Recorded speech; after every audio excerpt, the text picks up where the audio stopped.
Party పటిష్టానికి అన్ని డివిజన్లను కలుపుకునేందుకు యత్నించిన మావోయిస్టులకు భారీ ఎన్కౌంటర్తో గట్టి ఎదురుదెబ్బ తగిలింది.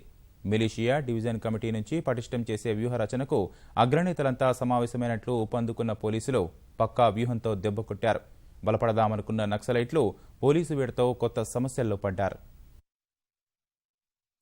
ఆంధ్ర ఒడిశా సరిహద్దులో మావోయిస్టుల సమస్యపై దృష్టి పెట్టిన పోలీసులు పగడ్బందీ ప్రణాళికతో గట్టి దెబ్బే కొట్టారు. టాప్ క్యాడర్ను కాపాడుకోవాలన్న మావోయిస్టుల తాపత్రయాన్ని పోలీసులు అనుకూలంగా మలుచుకున్నారు. ఈ క్రమంలో ఇప్పటి వరకు స్తబ్దుగా ఉన్న ఆంధ్ర ఒడిశా సరిహద్దుల్లో 2 రాష్ట్రాలకు చెందిన ప్రత్యేక పోలీసు బృందాలు బీఎస్ఎఫ్ జవాన్లతో కలిసి ఆపరేషన్ చేపట్టారు.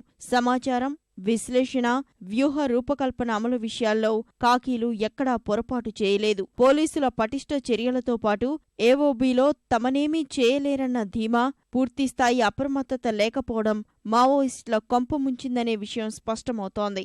ఎన్కౌంటర్లో చనిపోయిన వారంతా నిద్రలో ఉండగానే పోలీసులు కాల్చేశారని ప్రజా సంఘాలు ఆరోపిస్తున్నాయి.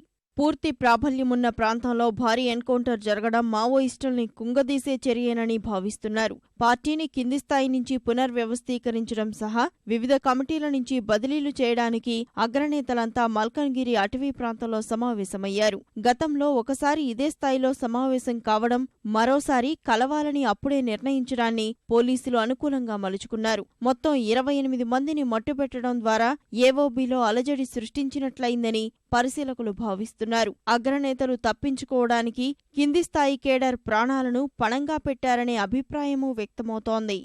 అందరికి కవర్ పెట్టడం జరిగింది. రిలేటివ్స్ కి వాళ్ళు వస్తే బాడీ హ్యాండ్ ఓవర్ చేయడం జరుగుతుంది. లేకపోతే యాజ్ పర్ ఎన్హెచ్ఎస్సీ కానీ 72 hours మనం వెయిట్ చేసేసుకొని బాడీ ఇక్కడే అంతే బరీ చేయడం జరుగుతుంది. అంతవరకు 14 మెంబర్స్ ఐడెంటిఫై అయిపోయింది అంతవరకు. అండ్ మెయిన్ కేటర్స్ దయా అండ్ గణేష్ మెయిన్ ఎజర్సీ మెంబర్స్.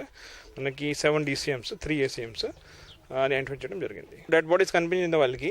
ఎప్పుడు అంతా అక్కడ కాంబినేషన్ లేదు కాబట్టి కన్ఫర్మ్ కావట్లేదు ఏం జరిగిందా. కన్ఫర్మ్ తర్వాత మీకు తెలియజేయడం జరుగుతుంది. कल जो एक्सचेंज ऑफ फायर हुआ था कट ऑफ एरिया में, इसमें 24 डेड बॉडीज एयरलिफ्टेड होकर इधर आए हैं. We are in the process of identifying the dead bodies. As of now जितना हमको लग रहा है कि स्टेट कमेटी मेंबर दया और स्टेट कमेटी मेंबर गणेश का डेड बॉडी है और कुछ कैडर्स का है.